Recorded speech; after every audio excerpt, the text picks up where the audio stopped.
Hi everyone, today we're going to cover the Powkiddy A20. The Powkiddy A20 is a vertical handheld, and I do think there's a bit of a gap in the market for a decently priced, decently powered vertical handheld.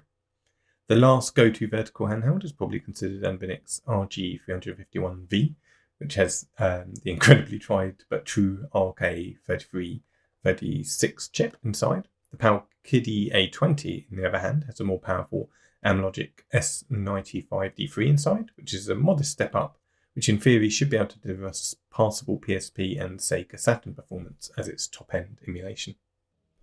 Straight out of the box, Powkiddy's A20 does have a strikingly modern design, influenced I'm sure by the recently released Analogue Pocket.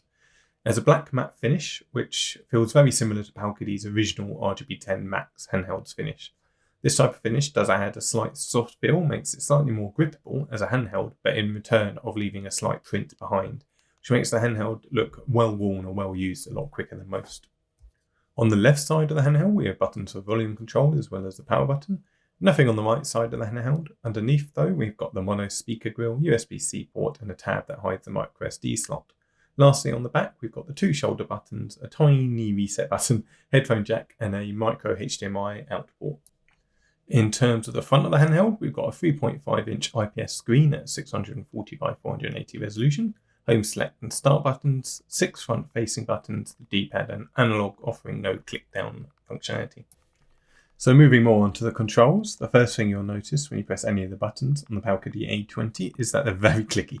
My personal view when it comes down to clicky buttons is that they make most sense in this old Sega or arcade style 6-button layout.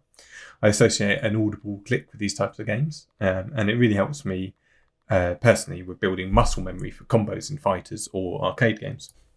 The D-pad, unfortunately, is a bit of a mixed bag. It's bigger than most in fact, and has the same tactile click feedback, which works pretty well in 4-directional setting. So if you're pressing the edges, you get an audible and tactile feedback to each direction press.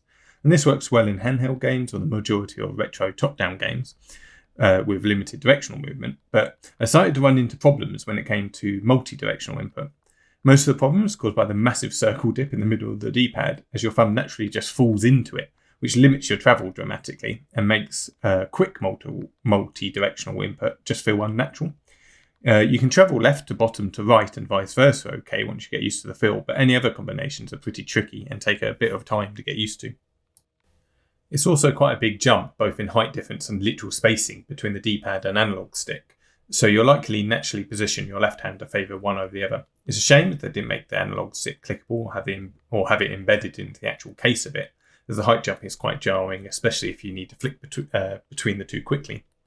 Reaching the shoulder buttons when your hands are positioned to favour the D-pad also doesn't feel quite natural. You have to stretch your fingers quite a bit higher than you'd rest them naturally.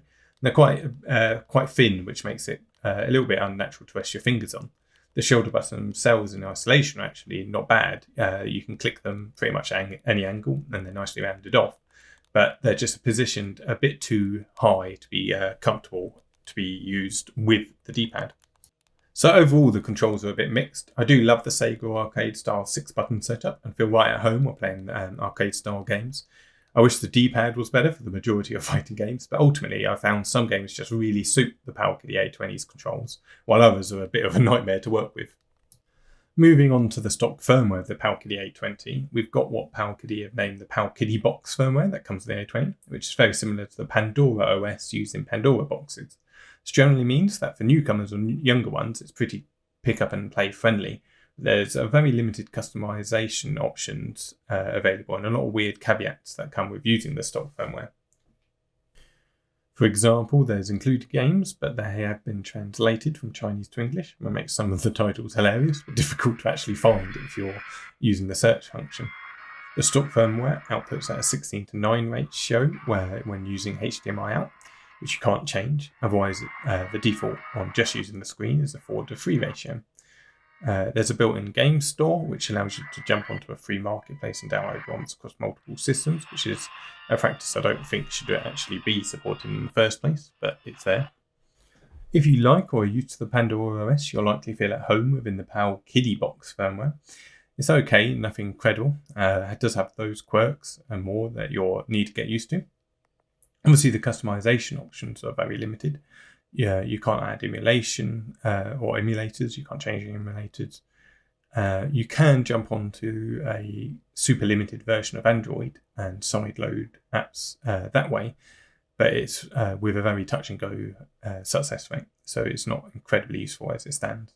Interestingly, though, the Powkiddy A20 listing on GoGameGeek states that there's an open OS firmware in development to be released in March 2022.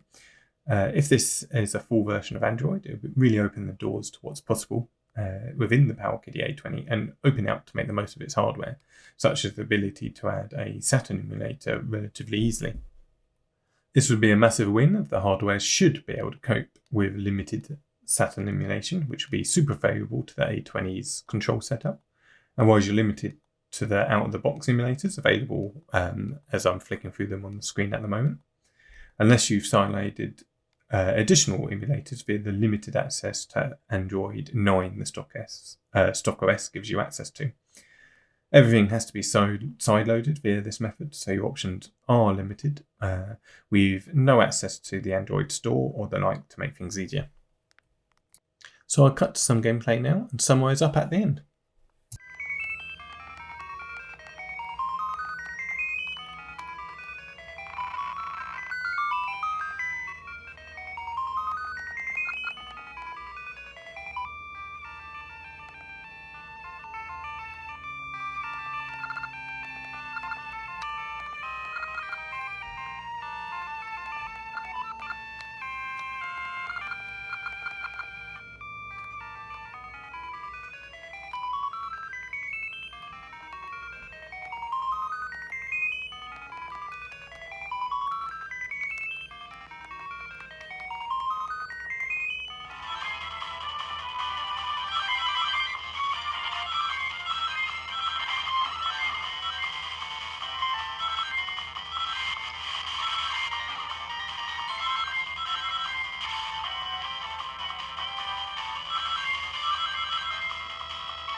So all in all, the Powkiddy A20 isn't a bad vertical handheld. There's a lot of potential still left to unlock to make it a lot better. I'll be sure to do a follow-up in March if they do get the fully open OS firmware available, as I think it could really unlock some of those shortcomings the device currently has.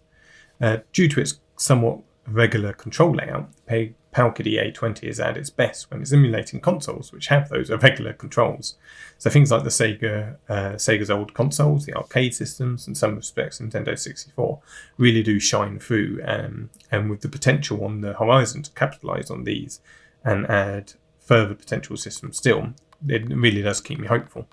So although the Powkiddy A20 is far from what I would consider the perfect vertical handheld, it's definitely worth a look and potentially keeping an eye on if you're looking for a vertical handheld, especially if you want a 6-button layout. But that's it for now. Thanks so much for watching.